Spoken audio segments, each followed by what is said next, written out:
¿Esos son moretones?, me preguntó la hija del millonario, y yo, como empleada doméstica, no pude contener las lágrimas.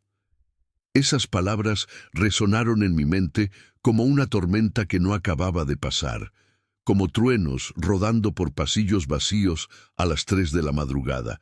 La hija del millonario, una niña criada entre seda y plata, vio algo en mí que nadie más se atrevía a mencionar.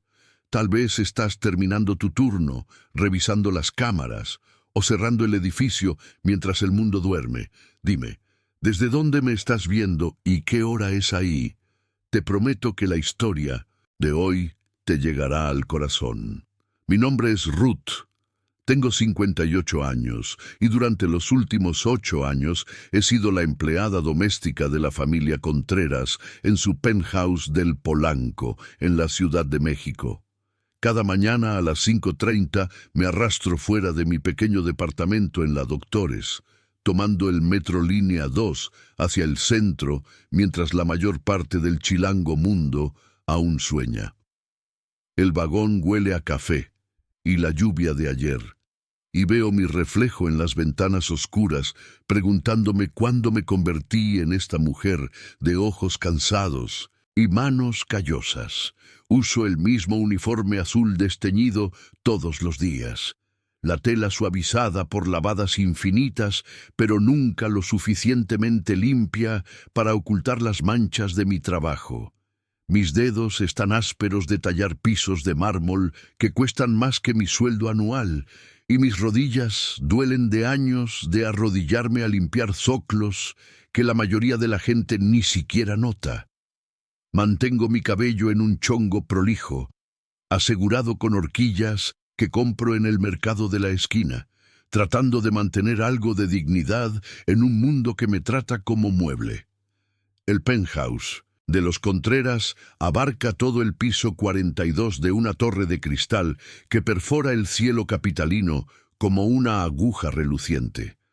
Desde sus ventanas puedes ver el bosque de Chapultepec extendiéndose como un tapete verde, y más allá, la ciudad infinita brillando bajo la luz matutina. Su fortuna viene de inversiones en tecnología y criptomonedas. Don Carlos hizo millones en Bitcoin cuando explotó por primera vez. Luego diversificó en bienes raíces tradicionales como propiedades en la Roma Norte y Condesa. El patrimonio familiar alcanza cientos de millones de pesos, una cifra tan vasta que apenas puedo comprenderla. Doña Esperanza Contreras es una mujer de poco más de 50 años que se comporta como la realeza. Su pelo rubio siempre perfectamente peinado. Su ropa impecable. Habla con tonos cortantes, como si cada palabra le costara dinero que prefería no gastar. Don Carlos Contreras es un hombre callado, que parece perdido en su propio penthouse, siempre al teléfono discutiendo carteras de inversión y rendimientos de dividendos. Su hijo Brandon tiene 22 años, recién egresado del TEC de Monterrey con un MBA y una actitud que podría cortar cristal. Y luego está Viviana, 14 años, con los pómulos afilados de su madre, pero los ojos gentiles de su padre. Es la única que me mira como si fuera una persona en lugar de parte del equipo de limpieza. Esta mañana que cambió todo, estaba en su cocina a las 6:15, enjuagando copas de cristal que probablemente costaban más que mi renta mensual. La cocina es una catedral de mármol blanco y acero inoxidable, con un refrigerador más grande que mi baño, y una cava que guarda botellas que valen miles de pesos cada una. Estaba siendo extra cuidadosa, sabiendo que hasta el chip más pequeño podría resultar en otra regañada sobre ser más consciente con las cosas caras. Los moretones en mis brazos estaban particularmente oscuros ese día. Marcas púrpuras y amarillas que florecían como flores venenosas en mis antebrazos. Recuerdos de mi trabajo de fin de semana en una bodega en Iztapalapa. A los 68 años no debería estar cargando cajas y subiendo camiones, pero el sueldo de los Contreras apenas cubre mi renta y los gastos universitarios de mi hijo allá en Guadalajara. El trabajo de bodega paga en efectivo, sin preguntas, y necesito cada peso. Pensé que estaba sola cuando Viviana apareció en la puerta, todavía en su pijama de seda, su cabello oscuro, alborotado por el sueño.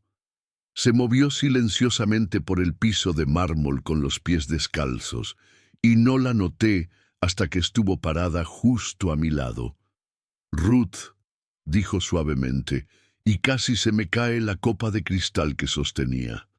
«Señorita Viviana», dije, recuperando el equilibrio. «Está despierta muy temprano». Estaba mirando mis brazos donde las mangas se habían subido mientras trabajaba. Rápidamente me moví para bajarlas, pero ella extendió la mano gentilmente, sin tocar, solo señalando las marcas. ¿Esos son moretones? La pregunta quedó suspendida en el aire como niebla matutina. En todos mis años trabajando para familias adineradas, limpiando sus casas y lavando su ropa y recogiendo después de sus hijos, nadie había preguntado jamás por mis moretones. Nadie me había observado lo suficiente para notarlo. Sentí que algo se quebraba dentro de mi pecho, como hielo rompiéndose en un estanque congelado. Mi garganta se cerró y no pude hablar por un momento. Cuando finalmente encontré mi voz, salió como un susurro. «No es nada, señorita. Solo soy torpe, es todo». Pero Viviana no se veía convencida. Tenía los ojos de su padre, café oscuro y serios, y parecían ver directamente a través de mis mentiras. «¿Te duelen?», preguntó. Y ahí fue cuando llegaron las lágrimas. Solo 2 gotas, rodando por mis mejillas antes de poder detenerlas. Me volví rápidamente, ocupándome con los platos, pero el daño estaba hecho. Alguien me había visto. Realmente me había visto. «Debería regresar al trabajo», murmuré. Pero Viviana se quedó un momento más antes de irse de regreso a su cuarto. Me quedé en esa cocina reluciente, rodeada de riqueza que nunca poseería, y me permití llorar exactamente 30 segundos. Luego me sequé los ojos, me bajé las mangas y regresé al trabajo, porque eso es lo que hacemos las mujeres como yo. Resistimos, sobrevivimos, seguimos adelante, pero algo había cambiado. Por primera vez en años, alguien había reconocido que yo era más que solo un par de manos que limpiaban y tallaban y pulían. Alguien había visto que podía ser lastimada. Esa tarde, mientras trapeaba los pisos de mármol de su gran vestíbulo, pensé en mi journey hasta 10 en momento. ¿Cómo había dejado mi pueblo en Michoacán hace 23 años, cargando nada más que una maleta y un corazón lleno de esperanza? La Ciudad de México se suponía que iba a ser mi oportunidad de algo mejor, un lugar donde una mujer podía reinventarse y construir una vida que valiera la pena. En cambio, había pasado más de 2 décadas limpiando después de los sueños de otras personas. Mi hijo Marcus tenía solo 8 años cuando llegamos al DF. Su padre nos había abandonado cuando Marcus tenía 3 años, desapareciendo en la noche como humo, dejando atrás solo cheques de pensión alimentaria que llegaban esporádicamente y eventualmente se detuvieron por completo. Me dije a mí misma que estaba siendo fuerte, siendo independiente, dándole a mi niño oportunidades que nunca habría tenido en nuestro pueblo michoacano. Pero ¿qué clase de oportunidades? Marcus tiene 25 años ahora, trabajando como auxiliar de maestro en Guadalajara, batallando para pagar sus préstamos estudiantiles. Le envié dinero todos los meses durante años, trabajando trabajos extra y saltándome comidas para asegurarme de que pudiera terminar la universidad. Se graduó con un título en educación y sueños de hacer una diferencia, pero el salario apenas cubre sus gastos. Me llama todos los domingos y puedo oír la preocupación en su voz cuando pregunta cómo estoy. Siempre le digo que estoy bien, que los Contreras son buenos conmigo, que estoy ahorrando dinero para mi retiro. Todas mentiras envueltas en amor, porque ¿qué madre quiere que su hijo sepa que se está rompiendo para mantenerse a flote? Ma, te oyes cansada, me dijo el domingo pasado, y tuve que voltearme del teléfono para que no me oyera llorar. Solo ocupada, mijo, le dije, ya sabes cómo es. Pero él no sabe cómo es. No sabe que despierto a las 4:30 cada mañana con dolor disparándose por mi espalda baja. No sabe que a menudo ceno solo galletas saladas y cacahuates porque le envié el dinero de la despensa. No sabe que a veces, cuando estoy sola en ese penthouse grande, me siento en su sofá caro solo un momento y pretendo que es mío.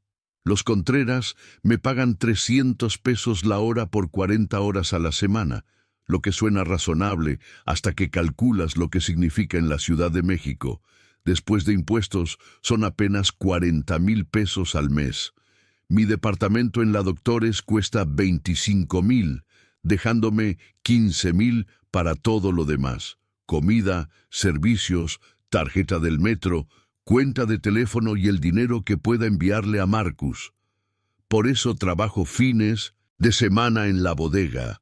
Por eso me hice estos moretones. El trabajo en la bodega es brutal.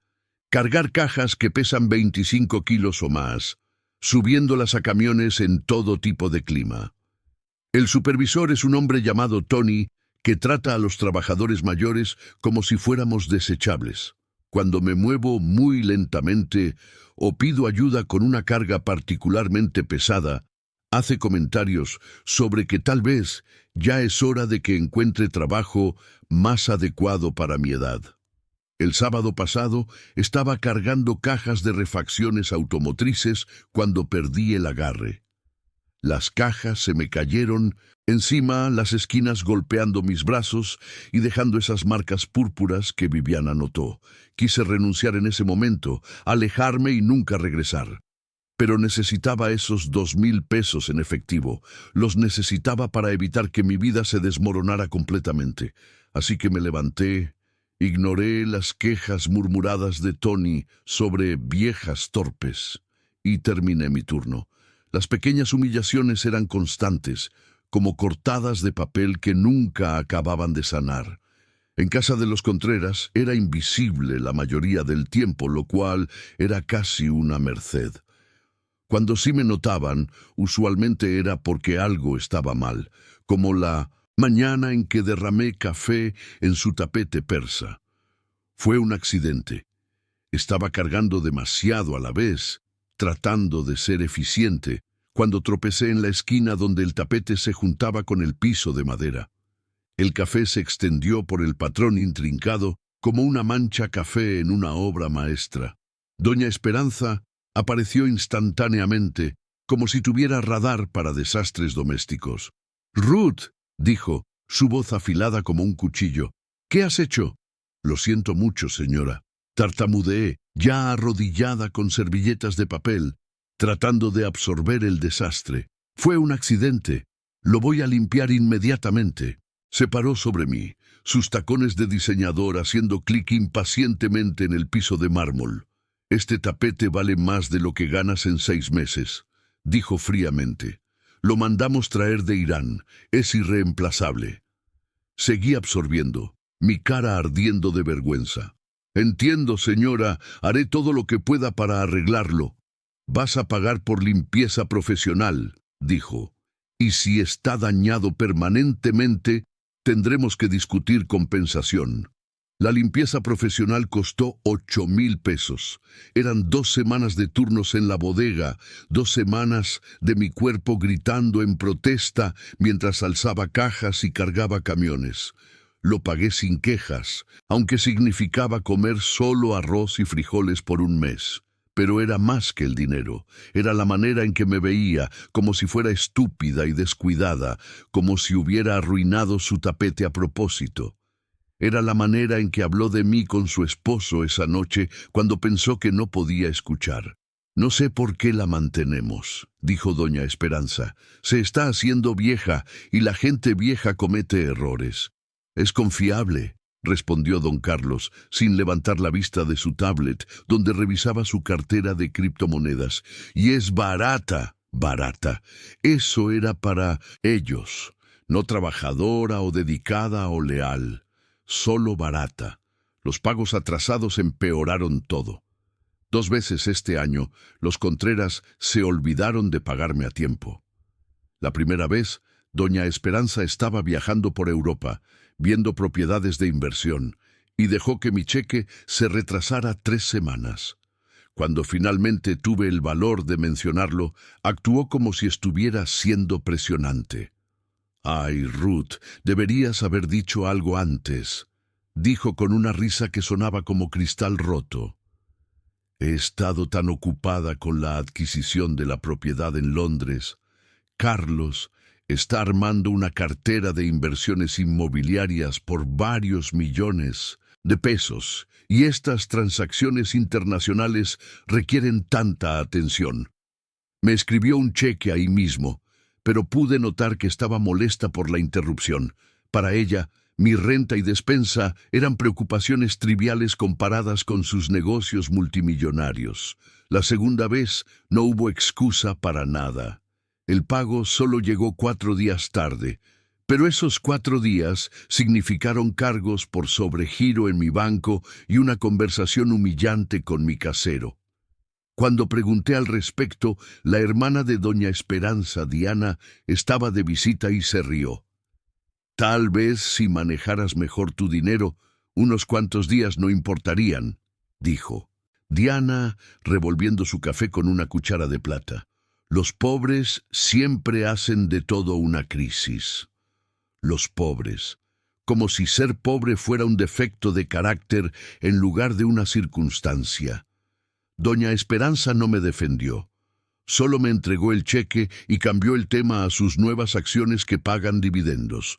Pero la peor humillación llegó hace 3 meses, cuando me dio una gripa fea que me mantuvo en cama 5 días. Traté de trabajar el primer día, arrastrándome al penthouse con fiebre y dolores corporales, pero estaba tan débil que tenía que sentarme cada pocos minutos. Doña Esperanza me encontró descansando en el baño de visitas, mi frente presionada contra la pared fría de mármol. «Ruth, te ves terrible», dijo, pero no con preocupación, con fastidio. «Lo siento, señora, tengo gripa, pero no quería faltar al trabajo». «Pues no puedes trabajar así», dijo. «Vete a casa y no regreses hasta que estés mejor». Me fui a casa y pasé 5 días en mi pequeño departamento, demasiado enferma hasta para hacer sopa. Cuando regresé, doña Esperanza me descontó el pago por los días perdidos. «No podemos pagarte por tiempo que no trabajaste», explicó, como si hubiera tomado vacaciones en lugar de casi desmayarme de fiebre. Su hermana Diana estaba ahí otra vez y lo empeoró. «Tal vez, si te cuidaras mejor, no te enfermarías tan seguido», dijo con una mueca. «Cuando yo trabajaba, nunca falté ni un día por enfermedad.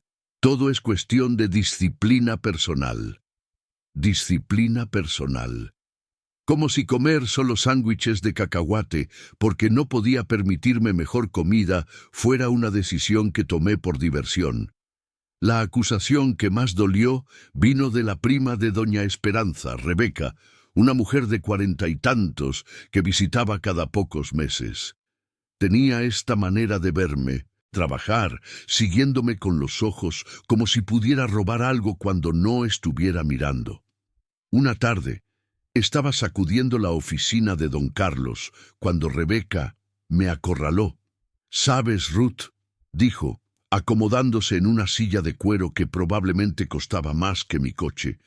«He notado cómo miras a Carlos». Dejé de sacudir, confundida. «¿Señora?» «La manera en que lo observas, la manera en que encuentras excusas para estar en cualquier cuarto donde él esté». Su voz era casual, pero sus ojos eran fríos. «Es inapropiado para alguien en tu posición». La acusación me pegó como una bofetada. «No sé de...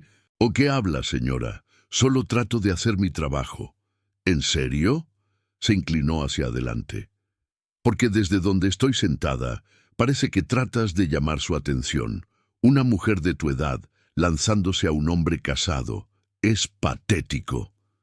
Quise defenderme, explicar que evitaba a don Carlos cuando era posible, que programaba mi limpieza alrededor de su horario para que rara vez estuviéramos en el mismo cuarto. Pero ¿cuál era el punto? Ya había decidido que era depredadora, desesperada, patética. Yo nunca, comencé. Por supuesto que lo negarías, me cortó Rebeca. Solo recuerda que te estamos observando, todas nosotras. Esa noche llegué a casa y me miré en el pequeño espejo de mi baño. Vi a una mujer de 58 años, con raíces grises, mostrándose en su cabello oscuro, líneas alrededor de sus ojos por entrecerrarlos en vapores fuertes de productos de limpieza, manos que estaban rojas y agrietadas por el lavado constante. Traté de ver lo que Rebeca vio, alguna mujer desesperada lanzándose a su patrón. Todo lo que vi fue agotamiento. El punto de quiebre llegó un martes por la mañana en octubre. Estaba limpiando la escalera principal, puliendo la barandilla de caoba que curvaba hasta el segundo piso como un listón de madera. El amanecer se filtraba por las ventanas enormes, bañando todo en luz dorada, y por un momento hice una pausa para apreciar la belleza.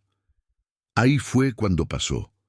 Mi mano, resbalosa por el aceite para muebles, se deslizó en la barandilla. Perdí el equilibrio y extendí la mano instintivamente para estabilizarme. Mi codo tocó un jarrón de cristal que estaba en una mesita en el descanso, uno de los antiguos preciosos de Doña Esperanza de alguna subasta en Suiza. El jarrón cayó en cámara lenta, dando vueltas por la luz, dorada matutina como una estrella fugaz. Cuando golpeó el piso de mármol, se hizo pedazos en 1000 fragmentos que se esparcieron como lágrimas congeladas por la piedra pristina. El sonido resonó por el penthouse como un disparo. Doña Esperanza apareció en lo alto de las escaleras, en su bata de seda, su cara una máscara de furia. «¿Qué has hecho?», susurró, y de alguna manera el susurro era más aterrador que hubiera sido gritar. Me arrodillé inmediatamente, tratando de juntar los pedazos con mis manos desnudas. «Lo siento mucho, señora. Fue un accidente. Solo estaba...» «Ese jarrón costaba 300.000 pesos», dijo, bajando lentamente las escaleras. «Era de la hacienda de un noble checo, único en su tipo. 300.000 pesos, más de la mitad de mi sueldo anual». Seguí recogiendo pedazos, cortándome los dedos en los bordes afilados, mi sangre mezclándose con los fragmentos de cristal. «Lo voy a pagar», dije, aunque ambas sabíamos que era imposible. «Voy a trabajar turnos extra, voy a...» «¿Lo vas a pagar?». Doña Esperanza se rió, pero el sonido estaba hueco. «Ruth, apenas puedes pagar tu propia renta. ¿Cómo exactamente vas a reponer una antigüedad irreemplazable?». No tuve respuesta. Me quedé ahí, arrodillada en mi uniforme azul, rodeada de cristal roto y sueños rotos, sangrando sobre mármol que costaba más que mi coche. Ahí fue cuando lo vi, la foto familiar en la repisa de la chimenea. Don y Doña Esperanza, Brandon y Viviana, todos sonriendo en su ropa perfecta frente a su chimenea perfecta. Una familia completa sin mí, a pesar de todo lo que había hecho por ellos. A pesar de 8 años de madrugadas y rodillas adoloridas y orgullo tragado. ¿Qué pasaría si simplemente me fuera? El pensamiento llegó de la nada, peligroso y liberador. Doña Esperanza todavía estaba hablando del jarrón, sobre responsabilidad y consecuencias, pero ya no la estaba escuchando. Estaba imaginando salir por esa puerta y nunca regresar, nunca más arrodillarme en pisos fríos de mármol, nunca más pretender no escuchar sus comentarios crueles, nunca más disculparme por existir en su espacio. La fantasía duró exactamente 30 segundos antes de que la realidad se estrellara de vuelta. Necesitaba este trabajo. Marcus necesitaba el dinero que le mandaba. Mi casero necesitaba su renta. El supervisor de la bodega podría despedirme cualquier día por ser muy lenta, muy vieja, muy cansada. Terminé de limpiar el cristal en Minocento. Silencio mientras doña Esperanza calculaba cuánto se descontaría de mis cheques. Me tomaría 8 meses pagar ese jarrón, 8 meses de turnos en la bodega y comidas saltadas y noches sin dormir. Esa noche me senté en mi pequeño departamento y realmente miré mi vida. El departamento tenía una habitación que servía como recámara, sala y cocina. El baño era tan pequeño que tenía que pisar la tina para cerrar la puerta. Mi cama era un futón que nunca se abría bien del todo, dejándome durmiendo en un ángulo que hacía que mi espalda doliera aún más. Pero era mío, el único espacio en el mundo donde no tenía que disculparme por respirar. Abrí el cajoncito al lado de mi cama y saqué una carta que había escrito 6 meses antes, pero nunca había enviado. Estaba dirigida a Marcus, diciéndole la verdad sobre mi situación, sobre los moretones y las comidas perdidas y la manera en que los Contreras me trataban como mueble desechable. «Querido Marcus», comenzaba, «hay cosas que necesito decirte sobre mi vida aquí. Cosas que he escondido porque quería que te sintieras orgulloso de tu madre. Pero me estoy ahogando, mi hijo. Me estoy matando trabajando para alimentar una máquina que no le importa si vivo o muero». Leí la carta 2 veces, luego la rompí en pedacitos y la tiré por el inodoro. Algunas verdades son demasiado pesadas para compartir. En cambio, hice algo que nunca había hecho antes. Saqué mi maleta vieja del closet y la puse en mi cama, sin abrir. Solo verla era un acto de rebeldía. Por primera vez en años, me permití imaginar una vida en otro lugar. Tal vez un pueblo pequeño en Morelos, donde el costo de vida fuera manejable, y la gente todavía dijera buenos días a los extraños. Tal vez un trabajo en una escuela o biblioteca, en algún lugar donde pudiera usar mi mente en lugar de solo mis manos. Tal vez un departamentito con un jardín donde pudiera cultivar jitomates y hierbas. La fantasía era tan vívida que casi podía saborear el agua de Jamaica y sentir el sol morelense en mi cara. Pero llegó la mañana, como siempre llega, y puse la maleta de vuelta en el closet. Me puse mi uniforme azul y tomé el metro hacia Polanco, porque eso es lo que hacemos las mujeres como yo. Soñamos de noche y trabajamos durante el día. Las siguientes semanas pasaron en una borrosidad de humillaciones rutinarias y pequeñas gentilezas. Doña Esperanza mencionaba el jarrón roto cada pocos días, recordándome cuánto le estaba costando mantenerme empleada. Brandon empezó a dejar desórdenes más grandes en su cuarto, como probando cuánto se podía salir con la suya. Don Carlos apenas reconocía mi existencia, lo cual era casi un alivio. Pero Viviana era diferente después de esa mañana en la cocina. Empezó a decir buenos días cuando me veía, haciendo contacto visual de verdad en lugar de ver a través de mí. Una vez dejó una galleta de chispas de chocolate en la barra de la cocina con una notita que decía «Gracias por todo lo que haces». Era algo pequeño, pero me hizo llorar en el cuarto de limpieza por 5 minutos. La primera señal de cambio llegó un miércoles en noviembre. Doña Esperanza me llamó a la sala, donde estaba sentada con su laptop, revisando lo que parecían estados financieros. «Ruth», dijo sin levantar la vista, «necesitamos discutir tu horario». Mi corazón se hundió. «Señora, las inversiones en Bitcoin de Carlos han estado funcionando excepcionalmente bien», continuó, sus dedos bailando sobre el teclado. «Nuestra cartera de criptomonedas ahora vale casi 800 millones de pesos y estamos considerando expandir nuestras propiedades inmobiliarias». Esperé sin estar segura hacia dónde iba esto. «Lo que eso significa para ti», dijo, finalmente mirándome. Es que vamos a estar recibiendo invitados más frecuentemente, socios de negocios, socios potenciales de inversión. Voy a necesitar que trabajes horas más largas, incluyendo algunos fines de semana. Más horas, más tiempo lejos de mi propia vida, más tiempo en mis rodillas tallando pisos y puliendo superficies para gente que me veía como parte de la decoración. Por supuesto, señora, me oí diciendo, lo que necesite. Pero algo dentro de mí estaba gritando. Una voz que había estado ignorando por años, poniéndose más fuerte y más insistente. ¿Y qué hay de lo que tú necesitas? Ese fin de semana, en lugar de trabajar en la bodega, hice algo que no había hecho en meses. Reporté que estaba enferma y pasé el sábado caminando por Chapultepec. Las hojas se estaban poniendo doradas y rojas, y las familias estaban afuera disfrutando el aire fresco del otoño.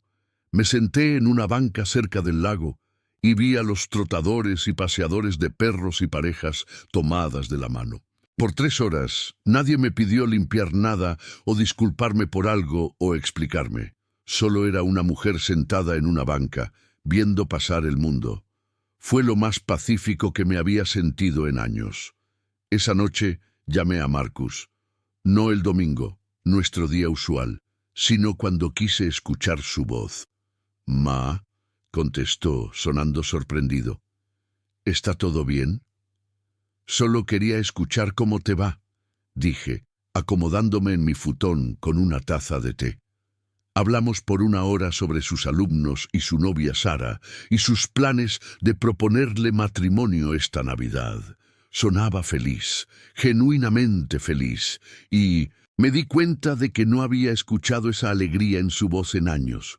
«Ma», dijo cuando nos estábamos por colgar, «hoy sonabas diferente, más ligera de alguna manera». «¿En serio?» «Sí, se siente bien. Has sonado tan cansada últimamente cuando hablamos». Después de colgar, me senté en mi departamentito y me di cuenta de algo profundo. Había estado cansada. Cansada hasta los huesos, hasta el alma. No solo del trabajo físico, pero de cargar las prioridades de otras personas mientras ignoraba completamente mis propias necesidades. La segunda señal de cambio llegó el martes siguiente. Estaba en la oficina de don Carlos, sacudiendo su colección de premios financieros y certificados, cuando escuché una conversación telefónica que me heló la sangre. Estaba hablando con alguien sobre sus gastos domésticos, probablemente su contador, y lo escuché decir: «La muchacha de la limpieza se está poniendo cara. 300 pesos la hora más el dinero que estamos descontando por ese jarrón que rompió. Tal vez ya es hora de encontrar a alguien más joven, alguien más barato, alguien más desechable». Seguí sacudiendo mis manos estables aunque mi corazón latía fuerte.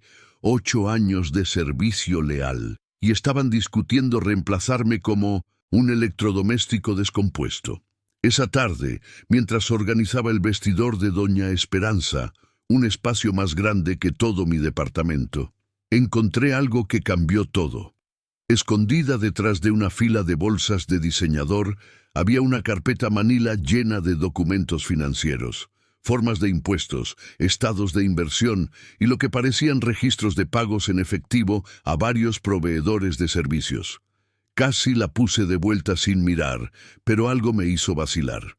La carpeta estaba etiquetada «Deducciones domésticas, pagos en efectivo». Con las manos temblando, la abrí y encontré registros detallados de los últimos 3 años, pagos a su portero, su chofer, su jardinero de tiempo parcial y yo. Pero las cantidades listadas para mis pagos estaban mal, muy mal. Según estos documentos, los Contreras estaban declarando que me pagaban 450 pesos la hora por 50 horas a la semana, más bonos y beneficios. Estaban tomando deducciones fiscales por casi 1.2 millones de pesos al año en pagos hacia mí.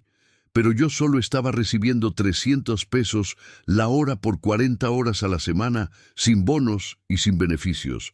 Estaban declarando deducciones por dinero que en realidad no me estaban pagando.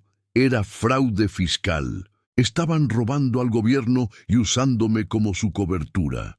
Me quedé en ese vestidor rodeada de zapatos que costaban más que mi renta mensual, sosteniendo evidencia que podría destruirlos. Mi corazón latía tan fuerte que pensé que podrían escucharlo en el cuarto de al lado. Este era mi poder. Por primera vez en 8 años tenía algo que ellos querían más de lo que querían deshacerse de mí. Tenía su secreto, su vulnerabilidad, su crimen deletreado en blanco y negro. Cuidadosamente fotografié cada página con mi teléfono. Luego puse la carpeta de vuelta exactamente donde la encontré. Esa noche no pude dormir. Seguí pensando en esos documentos, en lo que significaban. Los Contreras habían construido su fortuna en inversiones y planeación financiera inteligente, pero estaban haciendo trampa en sus impuestos usando mi nombre.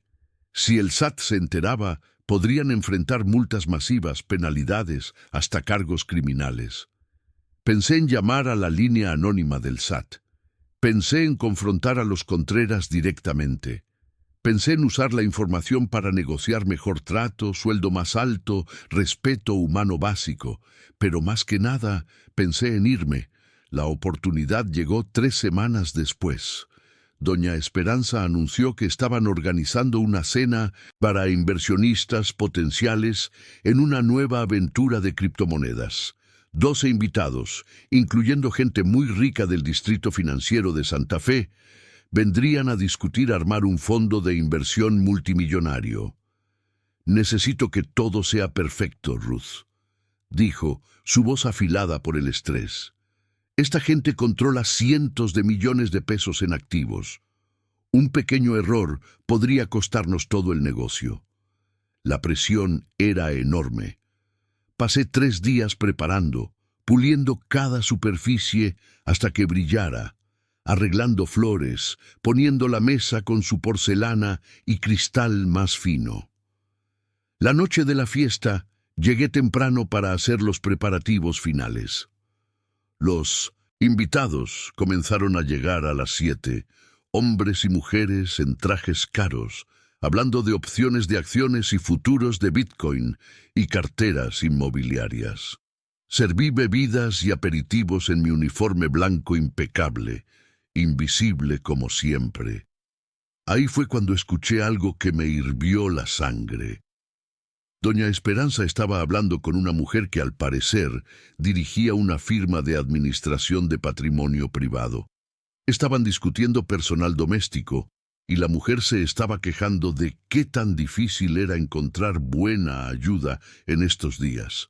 «Hemos tenido suerte con nuestra muchacha de limpieza», dijo doña Esperanza, aceptando una copa de vino que probablemente costaba más de lo que yo ganaba en un día. «Ha estado con nosotros por años, muy confiable, muy agradecida por el trabajo». «¿Cuánto le pagas?», preguntó la administradora de patrimonios. Doña Esperanza sonrió. 450 pesos la hora, más bonos.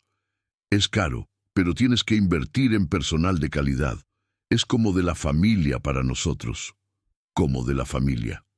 La mujer que me descontaba el pago cuando me enfermaba, que me hacía pagar por accidentes, que hablaba de reemplazarme cuando pensaba que no podía oír, le estaba diciendo a extraños que era como de la familia, y estaba mintiendo sobre mi sueldo, haciéndose ver generosa mientras se embolsaba la diferencia para propósitos fiscales. Terminé de servir los aperitivos y me retiré a la cocina, mis manos temblando de rabia. Por 8 años me había tragado sus insultos y aceptado sus migajas mientras ellos vivían como la realeza de inversiones y fraude fiscal. Habían robado mi dignidad, mi salud, mi tiempo con mi hijo, y ahora estaban robando dinero usando mi nombre. Ahí fue cuando tomé mi decisión. Me deslicé a la oficina de don Carlos durante el plato principal, mientras todos estaban distraídos por conversación sobre mercados emergentes y regulaciones de criptomonedas. Sabía exactamente dónde guardaba su laptop de repuesto, la que usaba para negocios personales, separada de su computadora principal que podría ser monitoreada por su empresa. Me tomó menos de 5 minutos encontrar lo que buscaba. Registros detallados de sus declaraciones fiscales de los últimos 5 años, incluyendo todas las deducciones fraudulentas que habían estado declarando por pagos de personal doméstico. Copié todo a una memoria USB que había comprado esa tarde. Luego regresé a la cocina como si nada hubiera pasado. La fiesta terminó alrededor de medianoche. Los invitados se fueron llenos de vino y optimismo sobre sus inversiones potenciales en criptomonedas, completamente inconscientes de que sus anfitriones eran tramposos fiscales que construyeron su fortuna en las espaldas de gente que trataban como basura. Después de que terminé de limpiar, doña Esperanza se me acercó en la cocina. «Ruth, gracias por todo tu trabajo duro esta noche», dijo, y por un momento casi sonó sincera. «La cena fue perfecta. Realmente nos ayudaste a dar una buena impresión». «De nada, señora», dije, colgando mi delantal. «Espero que entiendas qué tan importante fue esta noche para nosotros», continuó.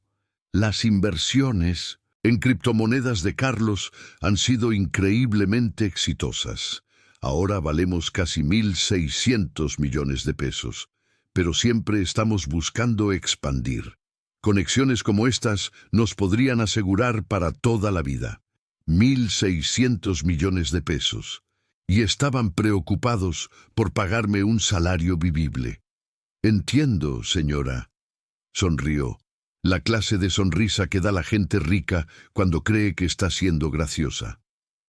«Has sido una parte tan leal de nuestra familia, Ruth. Quiero que sepas que apreciamos todo lo que haces». Familia. Ahí estaba esa palabra otra vez. Llegué a casa esa noche y me senté en mi mesita de cocina con mi laptop, mirando la USB que contenía evidencia de su fraude. Pensé en Marcus, en su salario de maestro y préstamos estudiantiles y sueños de empezar una familia con Sara. Pensé en mi espalda adolorida y mis moretones de bodega y mi departamentito que se sentía como una celda. Pensé en 8 años de ser invisible, 8 años de disculparme por existir, 8 años de estar agradecida por las obras de gente que limpiaba sus pies en mi dignidad todos los santos días. A las 3 a.m. hice copias de todo y las mandé por correo al SAT. La mañana siguiente desperté sintiéndome diferente, más ligera, como si hubiera estado conteniendo la respiración por años y finalmente pudiera exhalar. Me puse mi uniforme azul por última vez y tomé el metro hacia Polanco, pero algo había cambiado. Ya no era solo Ruth, la empleada doméstica, era Ruth, la mujer que había contraatacado. Doña Esperanza estaba en la cocina cuando llegué, leyendo noticias financieras en su tablet, mientras tomaba café de una taza que probablemente costaba más que mi despensa semanal. «Buenos días, Ruth», dijo sin levantar la vista. «Buenos días, señora». Empecé mi rutina usual, vaciando botes de basura, limpiando superficies, pretendiendo ser invisible, pero ya no era invisible.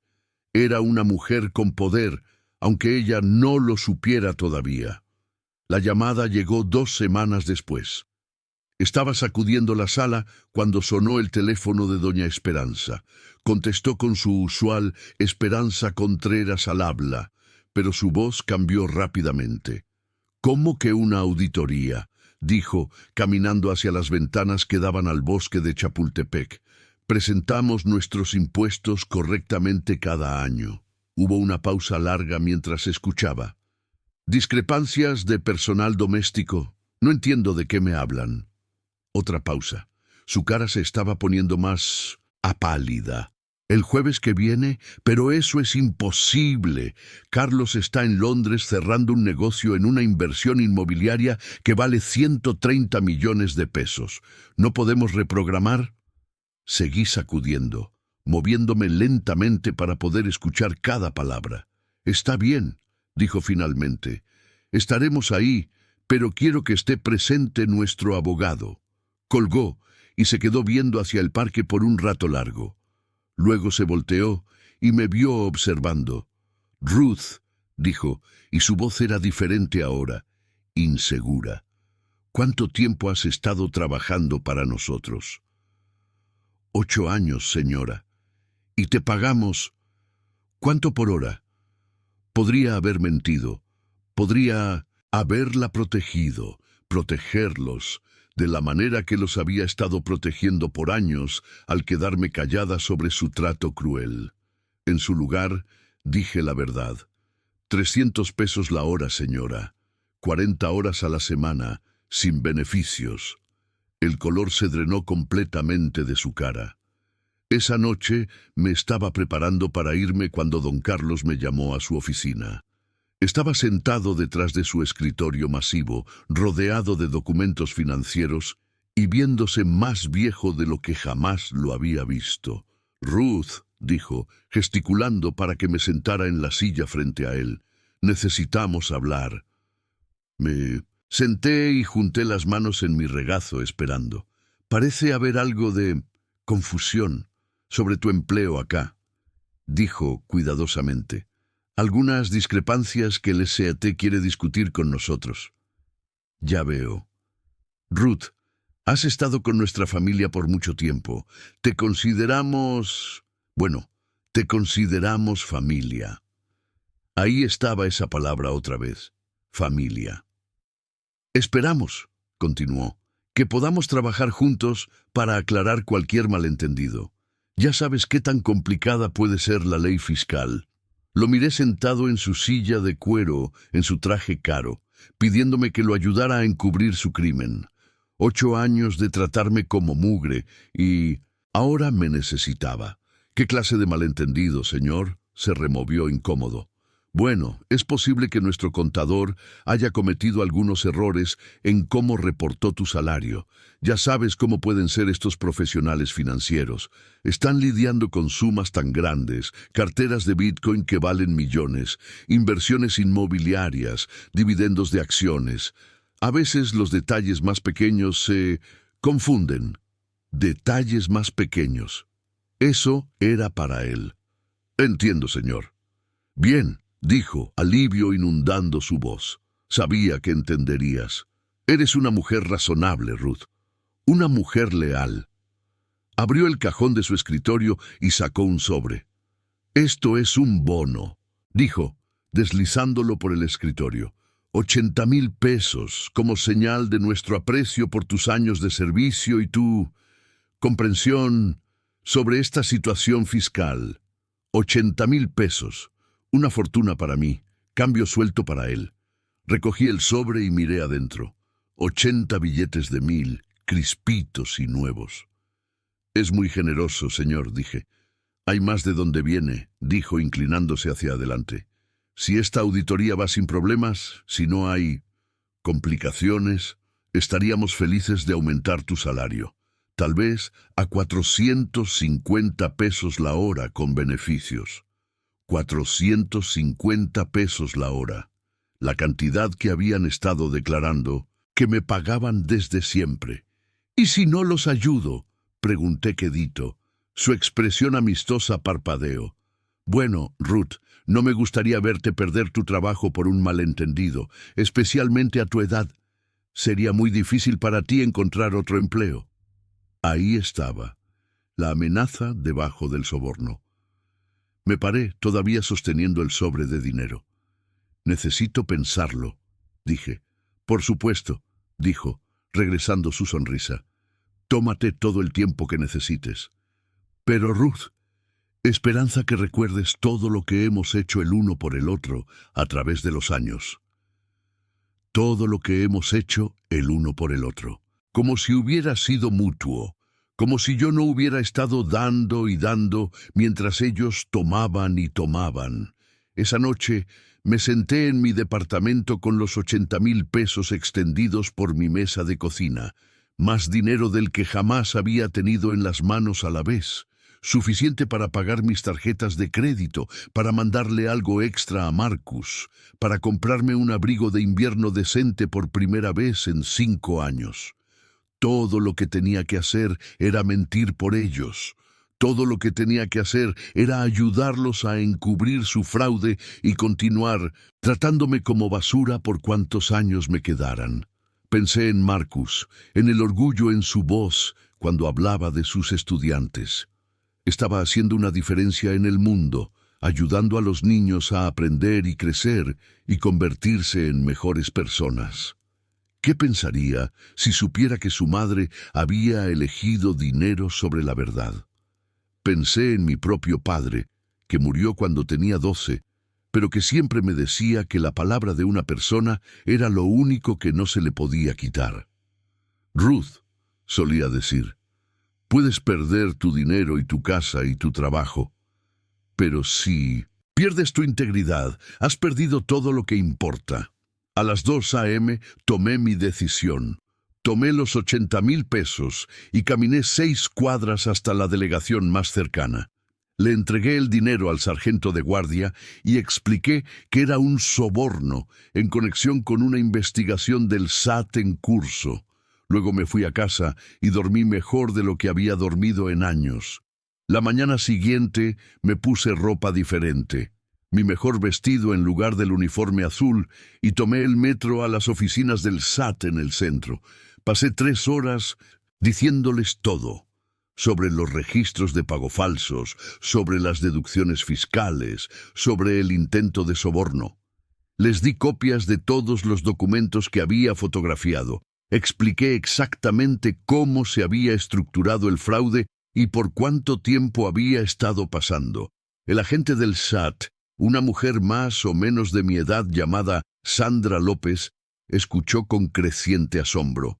«Señora Hernández», me dijo cuando terminé, «¿entiende que su testimonio podría resultar en cargos criminales serios contra los Contreras?» «Sí, señora». «¿Y está dispuesta a testificar en corte si es necesario?» «Sí, señora». Estudió mi cara por un momento. «¿Puedo preguntarle por qué? Después de 8 años, ¿por qué hablar ahora?» Pensé en esa pregunta, en Viviana preguntando sobre mis moretones, en el orgullo de Marcus por hacer una diferencia, en las palabras de mi padre sobre la integridad. «Porque me pidieron que mintiera», dije finalmente, «y estoy cansada de ser invisible».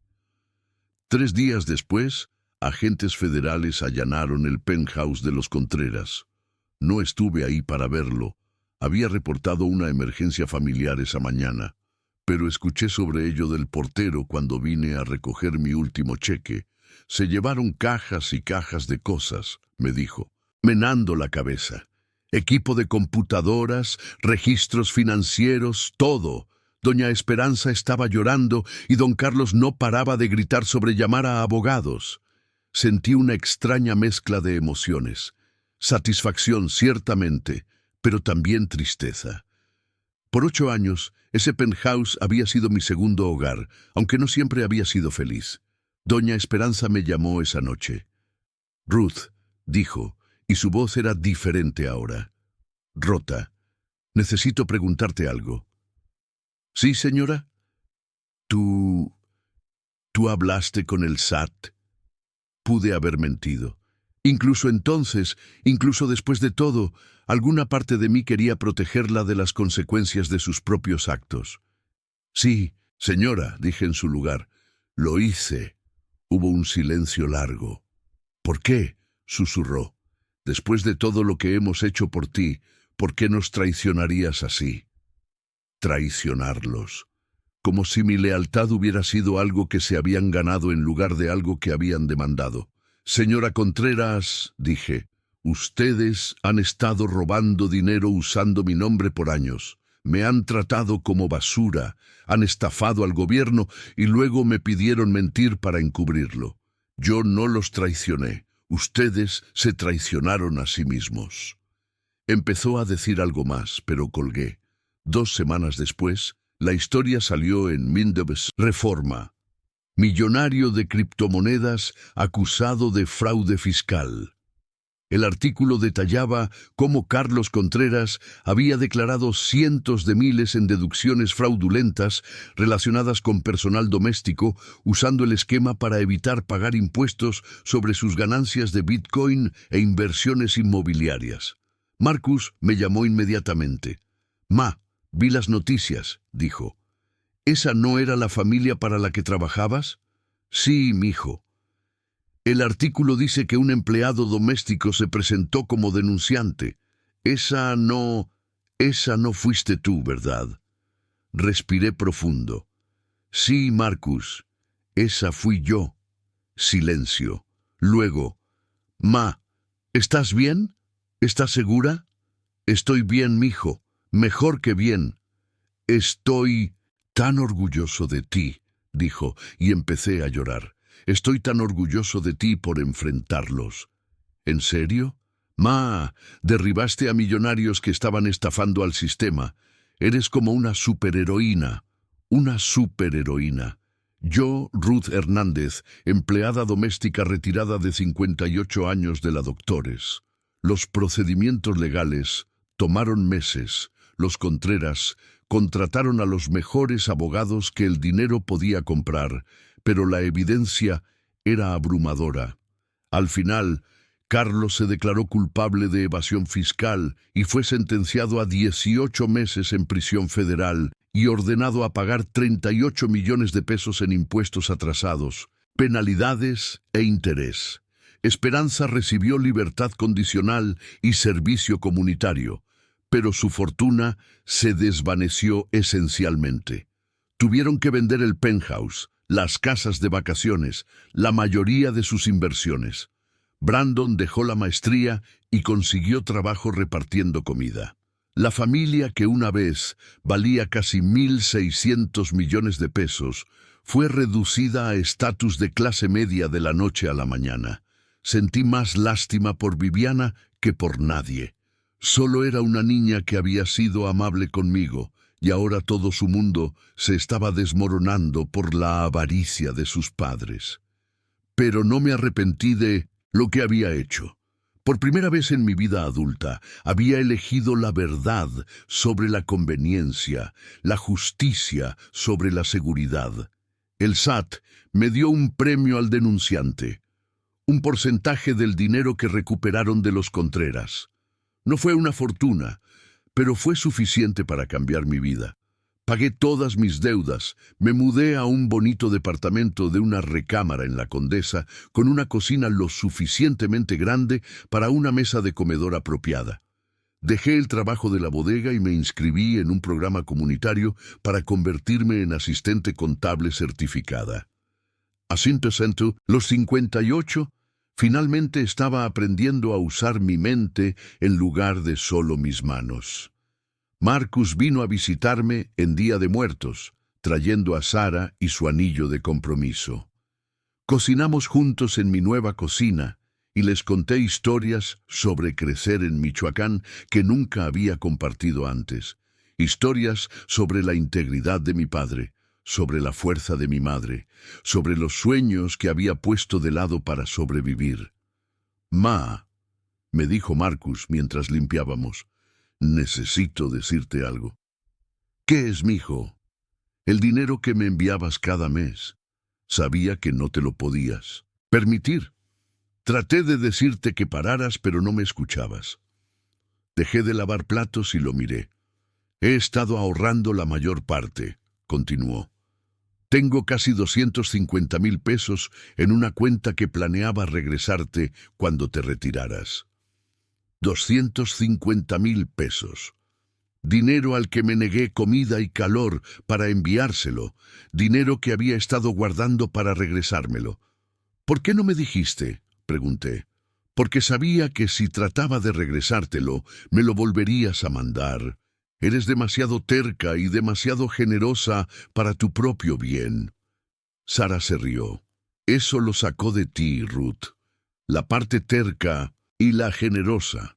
Esa noche, después de que se fueron a dormir en mi cuarto de huéspedes, ahora tenía cuarto de huéspedes, me senté en mi sala y pensé en el viaje que me había traído a este momento. 8 años de labor invisible y moretones visibles, de orgullo tragado y dignidad robada.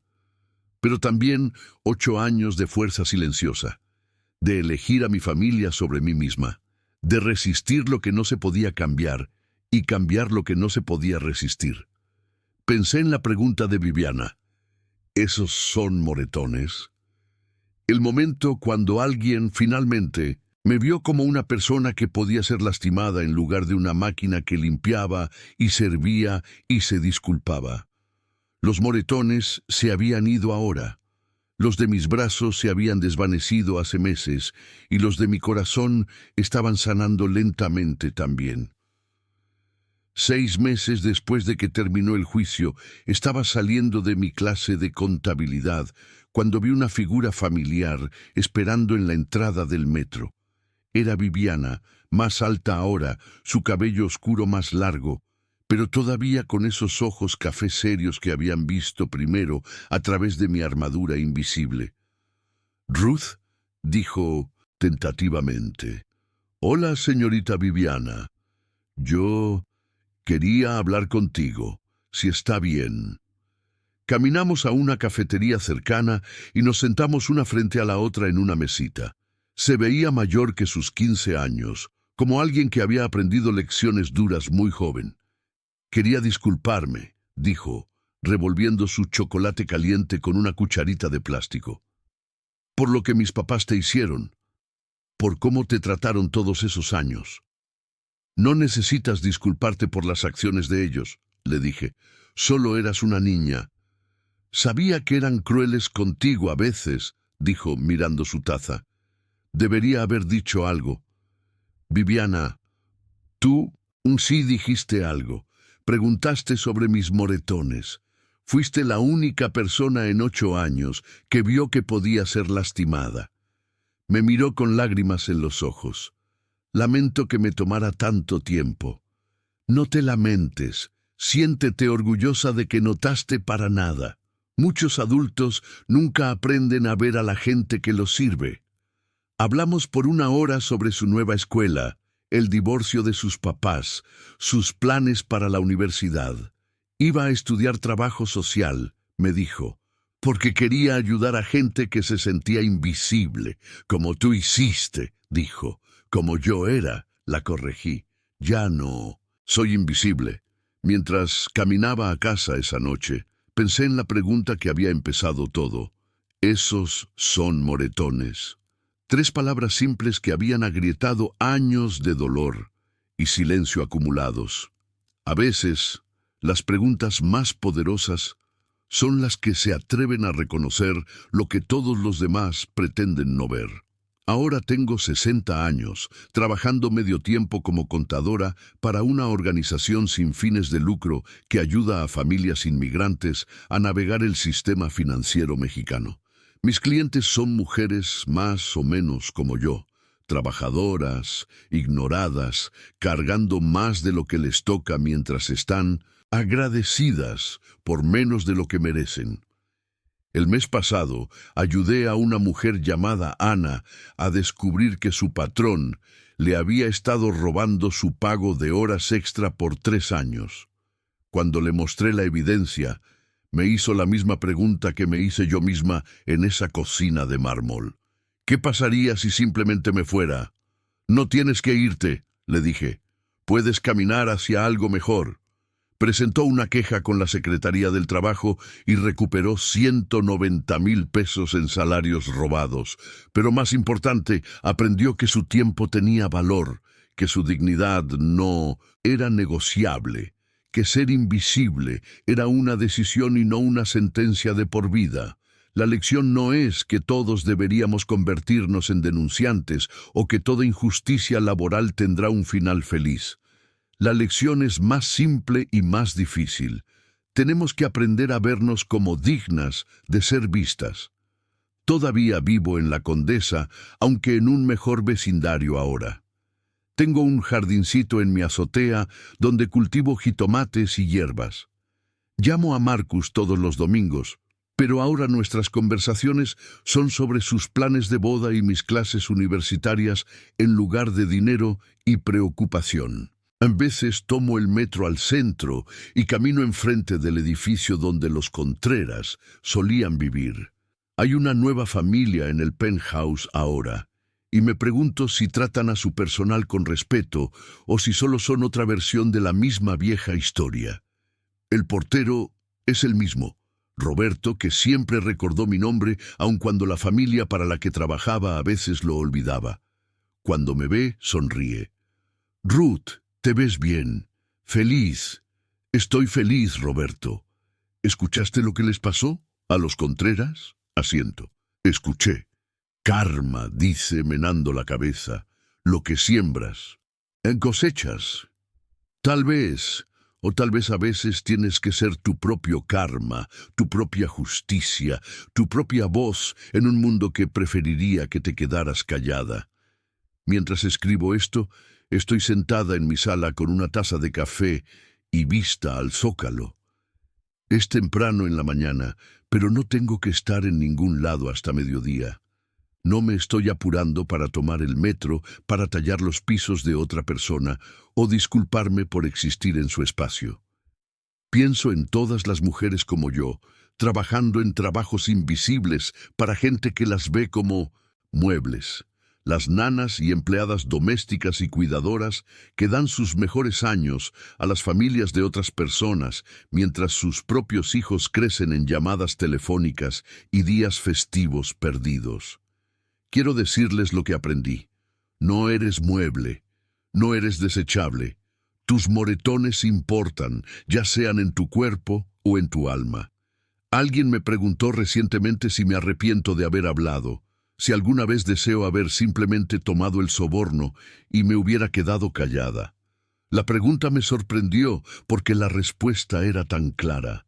Me arrepiento de los 8 años que pasé siendo invisible. Me arrepiento de las comidas que me salté y la dignidad que me tragué y la manera en que le enseñé a mi hijo que amar significa sacrificarte completamente por la comodidad de otras personas. Pero no me arrepiento de encontrar mi voz. No me arrepiento de elegir la verdad sobre la seguridad o la justicia sobre la conveniencia. No me arrepiento de hacerme visible. La mujer que una vez se arrodilló en pisos de mármol recogiendo fragmentos de cristal mientras gente rica discutía su prescindibilidad se fue. En su lugar hay alguien que conoce su valor, alguien que se rehúsa a estar agradecida por migajas, alguien que entiende que ser vista es un derecho humano básico. Los moretones se fueron, pero la fuerza permanece.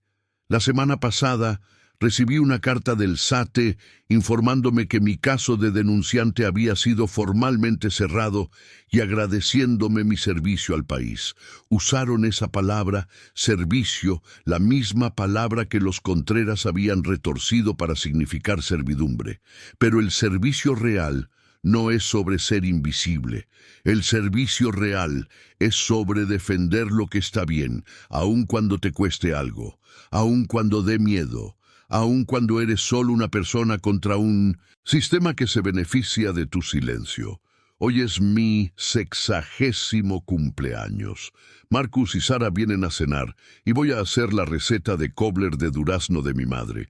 Nunca tuve tiempo para cocinar cuando trabajaba 2 empleos y mandaba dinero que no podía permitirme a gente que lo necesitaba, pero nunca preguntó cómo estaba sobreviviendo. Ahora tengo tiempo. Tiempo para cocinar y leer y aprender y crecer. Tiempo para ser una persona, en lugar de solo un par de manos que limpian y sirven y se disculpan. El departamento huele a canela y posibilidad. Pienso en esa niña de 14 años que vio mis moretones y hizo la pregunta que cambió todo. Me pregunto si sabe lo que su compasión puso en movimiento. Como 3 palabras simples. ¿Esos son moretones? agrietaron abierto un silencio que me había estado ahogando por años. Tal vez estás viendo esto mientras tomas un descanso de tu propio trabajo invisible. Tal vez estás limpiando una oficina mientras todos los demás duermen, o cuidando los hijos de otra persona mientras los tuyos se preguntan cuándo vienes a casa. Tal vez has aprendido a hacerte pequeña, a tragarte tus necesidades, a estar agradecida por las migajas de dignidad que la gente está dispuesta a aventarte. Quiero que sepas que tus moretones importan, los de tu cuerpo y los de tu corazón. Mereces ser vista, ser valorada, ocupar espacio en el mundo sin disculparte por respirar. Quiero que sepas que invisible no tiene que ser permanente, que el silencio no siempre es oro, que a veces lo más radical que puedes hacer es simplemente rehusarte a desaparecer.